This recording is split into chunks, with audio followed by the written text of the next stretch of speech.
अश्वत्थम अवय प्राहु, ये अश्वत्थ यानी अविनाशी पीपल का वृक्ष समझो, संसार रूपी वृक्ष समझो। और छंदासी यस्य प्रणानी, छंद माने विभाग होता है, छंद माने डिवीजन, अलग अलग विभाग।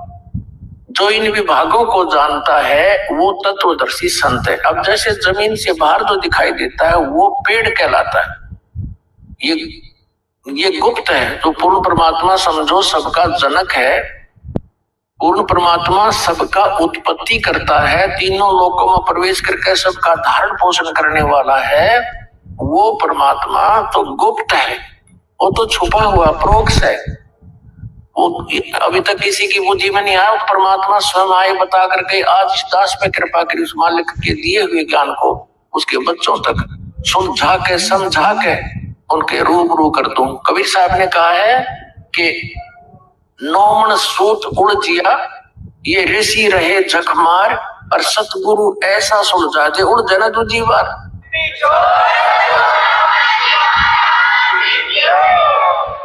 तो सतगुरु ऐसा सुलझा देगा कि फिर नहीं उलझेगा ये। और आदरणीय गरीबदास साहिब जी ने कहा है कि सतगुरु के लक्षण कहूं मधुरे बैन विनोद, और 4 वेद 6 शास्त्र, वो कहे 18 बोध, यानी सबके ज्ञान बताओगा, सब प्राणों का सबका ज्ञान जानता, वो सतगुरु समझो। अब देखो ये इससे बाहर जो तना है ये समझो अक्षर पुरुष है, और तने का फिर डार है ये सरपुरुष ज्योति निरंजन समझो।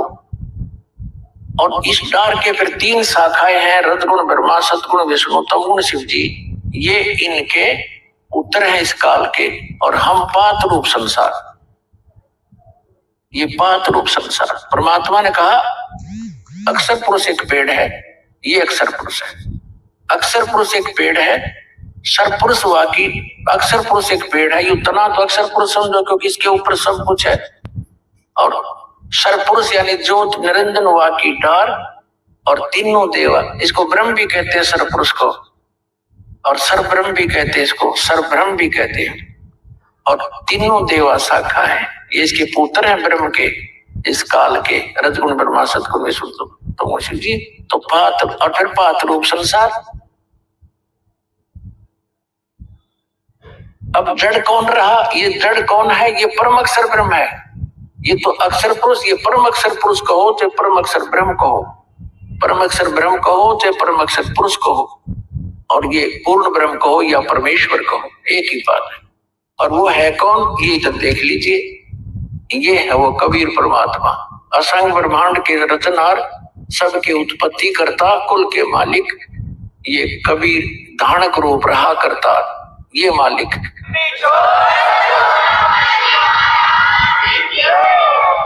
अब जो प्रसंग चल रहा है उसी पर आते हैं।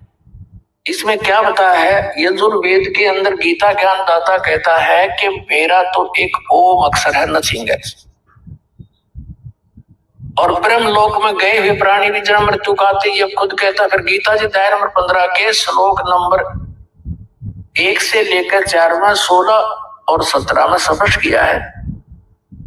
और ये बताया कि इनके सभी विभागों को जो बताता है स वेदविद, वो वेद के तात्पर्य को जानने वाला है, वो तत्वदर्शी संत है। एक बार फिर देख लीजिए गीता जी, ये है पंथ 10वां अध्याय 15वां अध्याय श्रीमद् भगवत गीता का।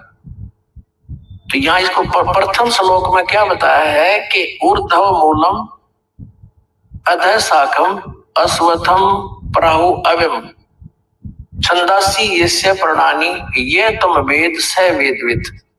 यहाँ क्या बताया है कि ऊर्ध्व मूलम, इसका लिखना था आदि पुरुष परमेश्वर मूल वाले। ऊर्ध्व माने ऊपर को, मूल वाला, वो तो आदि पुरुष परमेश्वर है। मूल तो इस संसार रूपी वृक्ष का यानी परम अक्षर ब्रह्म है, सचिदानंद घन ब्रह्म है।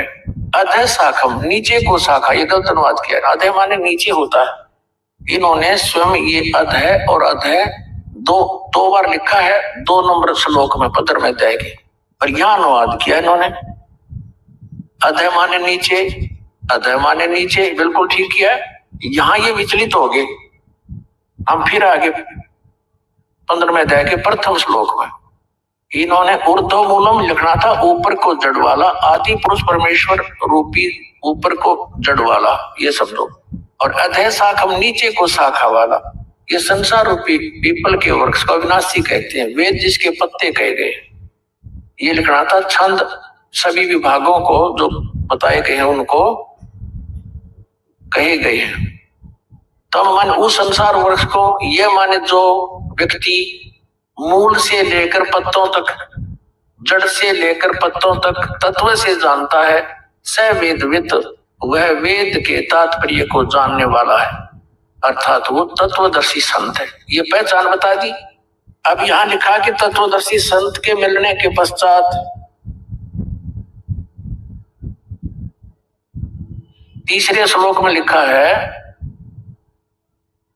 गीता ज्ञान दाता कहता है पत्र विद्या के तीसरे श्लोक में कि इसका ना तो कोई अंत है ना आदि, मुझे मालूम नहीं। इस संसार वृक्ष का स्वरूप जैसा कहा है वैसा यहाँ विचार काल में, यानी तेरे मेरे गीता जी के विचार विमर्श में, डिस्कशन में मैं नहीं बता पाऊंगा, क्योंकि इसका न ऐसा नहीं पाया जाता जो मैं नहीं बता पाऊंगा, क्योंकि न तो इसका आदि है न अंत, यानी इसको पता नहीं इसका, इसलिए कह रहा है। तथा इसकी ना अच्छी प्रकार कोई सतिथि है, ये स्वयं परिचित नहीं है। जिसने रचना रची है उसने तो ठीक बताया आकर के। इसलिए इस सुविरूढ़ मूलम यानी ऊपर के जो मूल भगवान के जो लोक हैं वो तो बिल्कुल अविनाशी है, इसलिए अति दृढ़ मूल वाले, ये वासना उसना नहीं। अश्वत्थ माने पीपल के वृक्ष को, इस सारे संसार के ज्ञान को दृढ़ेन असंख्य शस्त्रेन छित्वा, संस्कृत पढ़ेंगे तब ये इनकी अंग्रेजी समझ में आओगी। इन्होंने कहा कि दृढ़ेन माने दृढ़ वैराग्य रूप शस्त्र द्वारा काटकर नहीं, तत्व ज्ञान रूपी शस्त्र द्वारा काटकर, अर्थात इस ज्ञान को समझकर। उसके पश्चात 15वें अध्याय के 4थे श्लोक में इसमें कहा कि उसके पश्चात परमेश्वर के परम पद रूप परमेश्वर को भली भांति खोजना चाहिए, जिसमें गए हुए पुरुष यानी साधक फिर लौटकर संसार में कभी नहीं आते, और जिस परमेश्वर से इस पुरातन संसार वृक्ष की प्रवृत्ति विस्तार को प्राप्त हुई है, अर्थात जिसने इन सारे ब्रह्मांडों की संसार रूपी वृक्ष की रचना की है, उस आदि पुरुष नारायण के मैं शरण हूं, इस प्रकार दृढ़ निश्चय करके उस परमेश्वर का मनन और निधि ध्यान करना चाहिए। अब इससे क्या सिद्ध हो गया कि गीता ज्ञान दाता ने स्पष्ट कर दिया कि मैं उस पूर्ण परमात्मा की भक्ति विधि से परिचित नहीं और ना बताऊं। उसके लिए तत्वदर्शी संतों को खोज लो, वो तत्व ज्ञान से परिचित होंगे। फिर तत्वदर्शी संत की प्राप्ति के पश्चात परमेश्वर के उस परम पद की खोज करनी चाहिए, जहां जाने के बाद साधक